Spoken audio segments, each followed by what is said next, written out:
Have you ever sort of wondered, as you know, in business, a lot of what you do and a lot of where you go and how successful you end up becoming is all about mindset.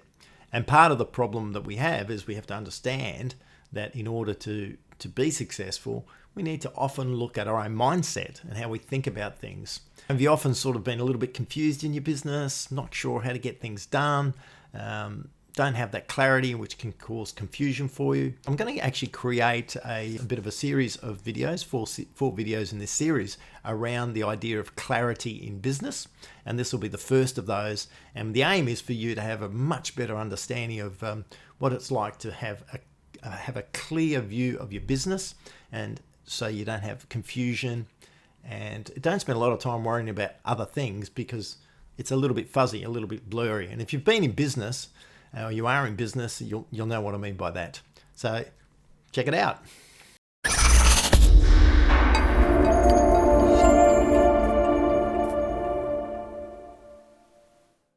Clarity. Clarity is a really important part and a really important thing to establish when you're operating and running a business. What I'm going to do in this particular 4-part video series is talk a little bit about clarity. Clarity for the foundation and your why, clarity in decision making, clarity in understanding what's going on in your business, and clarity to make sure that you have a clear direction and where you want to head in business. So if you want to stay in track and get notified when I produce these videos, subscribe to the channel or just like it, and you'll be kept in the loop when I release these videos. It's something that'll really create a little bit of an ability for you to get more clearer on how your business operates and runs, and also less confusion, which is always a good thing. Always a good thing in business. Okay, so the place to start in business when it comes to clarity is the foundation, the reason, the why. Why are you in business? What's the reason that you've gone into business?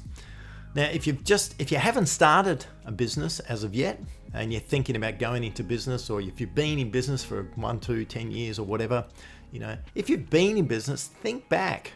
What was it? Why did you end up going into business? What motivated you to take that first step, from working for someone else and running your own business?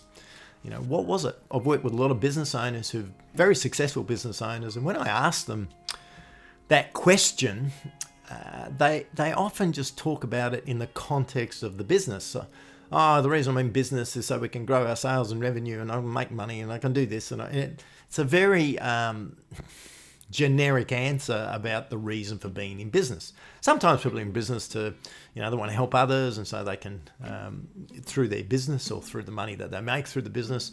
But by and large, most of the business owners and the people that I've met working with people through what we do in InvizBiz, there's a real lack of clarity around this particular subject. So whenever I sort of start working with clients, one of the first things I want to understand is why? Why are you in business? What's the reason for it? And the place to start that process is not actually talk about it from a business perspective, but talk about it from a personal perspective. So as an individual who's sort of about to embark in business, if you haven't done that, or as an individual who is in business, what is it? What's your personal why? Why do you believe that going into business is going to be the best thing for you, your family, people around you? Why is that? And the way to really be clear on that is to map it out. So I really can't stress enough how important it is to have a high level of clarity as to your personal why and the reason and the outcomes that you'd like to achieve from your business journey and your business adventure. If you don't have that, what tends to happen is you end up building someone else's business. You might build a fantastic business and you're very successful, you might make a lot of money, but it may not actually do it for you. You may not be totally happy with it, and there may be other negatives or fallouts that take place.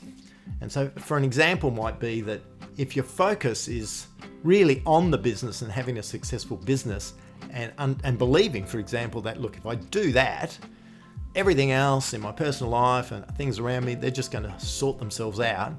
Because I'm making money, then I can deal with all these other things that might take place in my life, and it can enable a lot of things. It's not true. It's simply not true.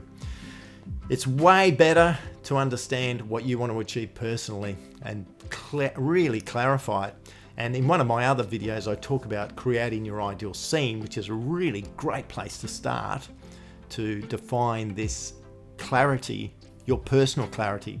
Once you've sort of mapped out the personal clarity, what you want your life to look like, that will give you some really good guidelines as to how you should build or how you should transform or change your business so that it becomes an enabler and actually enables you to get what it is that you want out of life. Personally, business is a risky endeavor.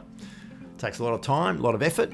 And so the reward from that process should be that you should be able to live the sort of life you want to live. You should be able to do what it is that you want to do. Of course, you can't do that initially. We have to do all sorts of things, but you definitely want to be moving towards that. And that's what makes it sustainable. And that's what will keep you fed. And so an example would be, like when you start thinking about it, you might say, yeah, well, look, I don't want to actually be spending time in an office. You know, you don't want to be spending time going to and from an office. You may not want to work 5 days a week. You might want to sort of work the hours that are flexible. So personally, what happens is we've all had experiences in life. So what you'll do is you'll draw on your own personal experiences and things that you've done, things that have worked for you, things that haven't worked for you. And as part of that process, you look at how you would like to shape your business or transform your business so it really becomes an enabler and a supporter of your own personal life and your personal goals. So that's a really great place to start. If you haven't done that, take some time to do that. Think about, if you have been in business for a while, think about why did you do that? Go back to the start point when you were starting to think about going into business. Why did you do it? What motivated you to do that? Why did you take that big first step? And how are you going? Are you achieving those goals and those objectives? Is your personal life better? Is it moving more towards what you would consider your ideal scene in your personal life? So it's a really good time for reflection. If you haven't gone into business, you're in an ideal position to build that clarity as a solid foundation for how you go about building and growing your business. It's an important thing to keep in mind that when you build a business, you can build that business in so many different ways. There's no one way to build a business. There's many, many different ways to grow, build, and operate a business. The best way is the way that's going to support what it is that you want to achieve personally. In your personal life, relating to how you engage with your family, friends, your kids. So the best way to build a business is the way that's going to support that. In order to be able to build a business like that, you have to have the highest level of clarity around what that should look like for you personally. We're all different. We've all got different goals. You might be married, you might be single, you might have kids, you might not have kids. You know, you might want to go hard in your 20s, you might be in your 30s or your 40s. So there is no blueprint. There is no common story. It's actually a personal preference. And it took me a while to work that out. You know, when I went into business, I just had this belief that you just go into business and you just grow it and you make lots of money and it all takes care of itself. And boy, I was a bit shocked and horrified when I found that that actually wasn't the case. And it's very hard to stay motivated and stay on track when you're in a business like that and you're in the midst of it all. It's all sort of going on and you've lost that clarity and that reason and that why. So that's a great first step. Great from a business mindset perspective is developing high clarity. And a great place to start is really looking at why. Why do you want to be in business? What do you want your personal life to look like? And if it was all humming along perfectly, how would that look? What would your ideal scene be like? That's the first place to start. And then you can start understanding how you should build, shape, transform your business to deliver that to you. Thanks for joining me. Thanks for listening. As you know, we grow organically. It's really people like yourself that enable us to get the word out. If you like what you hear, please give us a rating, leave a good comment and share this with your friends. Thank you.